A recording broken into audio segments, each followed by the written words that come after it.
哎，大家好，我是 Seven。自我介绍一下，其实很多人也以为我会演漫才，因为他们总觉得我有个搭档叫 Eleven。我们就上来说，大家好，我们是一个便利店漫才组合，我是 Seven， 我是 Eleven， 我们是全家。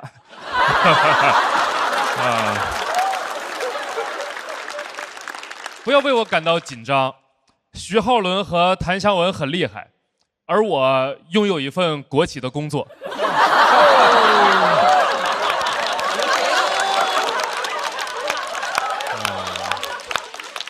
但是不要太羡慕，朋友们，像我这样的年轻人在这样的公司工作，其实很卑微，没什么自主权，经常会被领导派去参加这种乱七八糟的活动。我前段时间甚至被我们领导派去参加了我们公司的相亲会，但是不是什么好事儿，是我们公司内部的相亲会。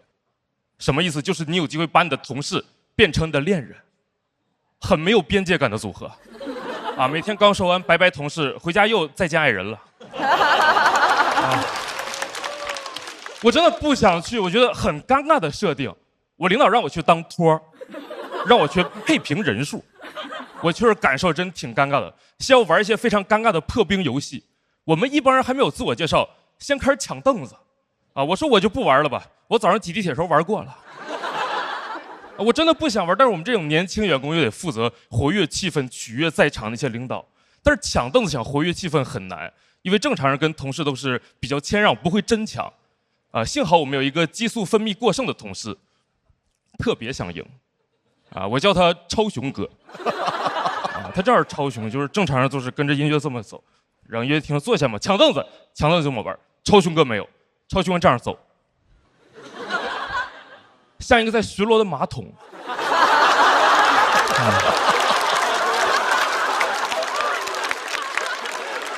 真的抢不过他，在那抢着，凳子没坐上，我坐马桶上了。我不是对这个事儿觉得不能竞争我只是单纯的、客观的觉得这个事儿这么竞争，对今天的活动不会起到任何帮助。朋友们，或许你们还记得吗？这是一个相亲活动，你抢凳子赢了有什么用呢？对吧？不会有任何女同事看了他英勇表现之后说：“天哪，他是大屁股王。”我要跟他恋爱了，对吧？不会这样的，你真不理解这个哥们儿什么脑回路，就感觉屁股决定脑袋，他只学会了中间那个词儿，就是决定。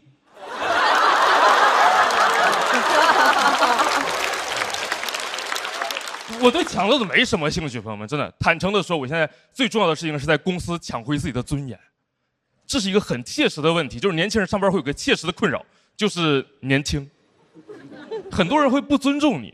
我之前对接一个项目，我和客户在线上聊得非常好，他说我特别专业，什么都听我的。线下发现我年轻之后，就开始装听不见我说话。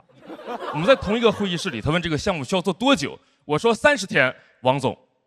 然后奇妙的事情就发生了，在我说完这句话的一瞬间，王总聋了，他没有任何反应，又问了一遍，说这个都多少天？我以为他是岁数大听不清。我正要抬高音量，我旁边那个秃顶同事重复了一遍30天。王总说那行。我当时就明白了，他不是岁数大听不清，他是只能听清岁数大的。我那个同事跟我一样大。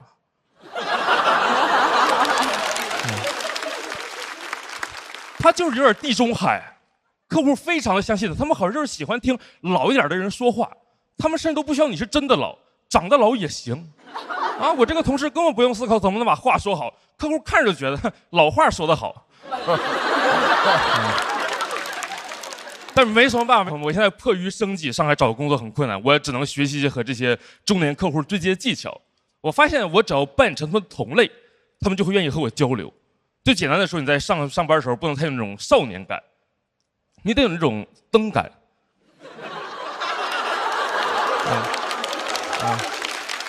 就你上来千万不要说那种你好王总，我是小七，不要这样，青涩、稚嫩，一听就是小孩，没人会听你说话。你进那个会议室应该发出第一声就应该是，就这一声之后，客户心里你至少长5岁。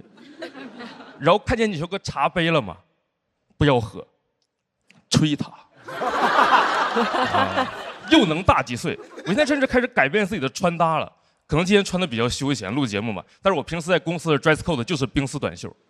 冰丝短袖。但是没有冰丝短袖的年轻朋友们也不要垂头丧气，你们有美团闪购有啊。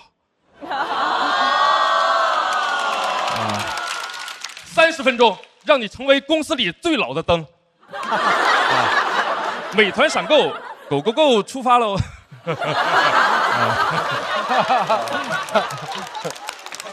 但是光会这些还不够，我除了这些，甚至还学会了一些经典的对白桥段，比如回忆我的当年。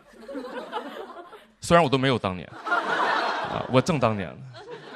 但是我现在就是零针起手。我们中午开完会，客户问我想吃点啥，话说一半都没有说完，说戚老师您今天，我说我能有今天呢？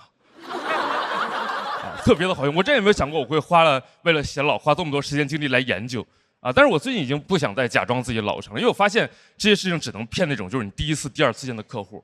就公司里那些知道你年轻的人，该不尊重你还是不尊重你。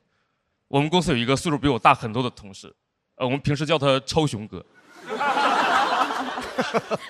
他就是我每次跟他一起开会，他就会让我给整个屋子人沏茶。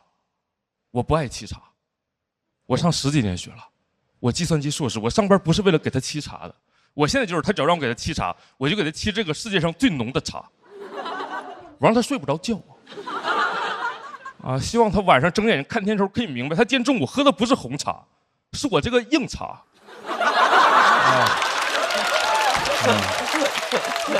我都想好了，他下次再让我给他沏茶，我就那个茶砖塞他嘴里。这样虽然可能被开除拿不到 N+1，但是同事们都夸我 N+B。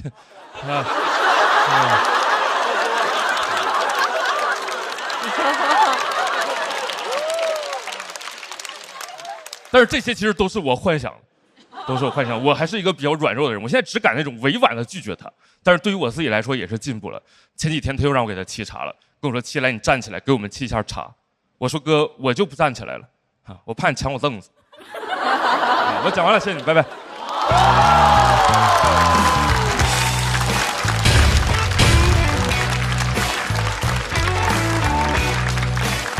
7的索票通道开启。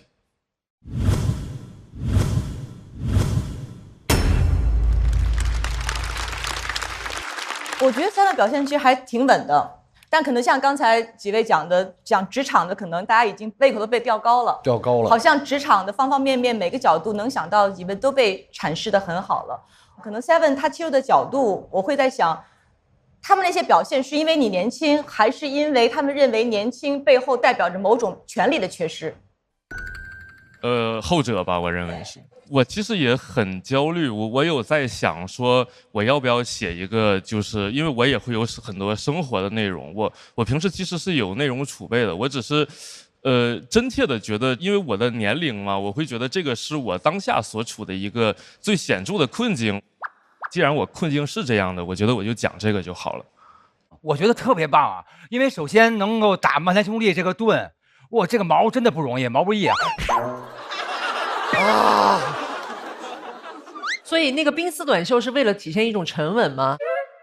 对对，体现凉快，主要是也是啊。再问你今年多大？再问你今年多大？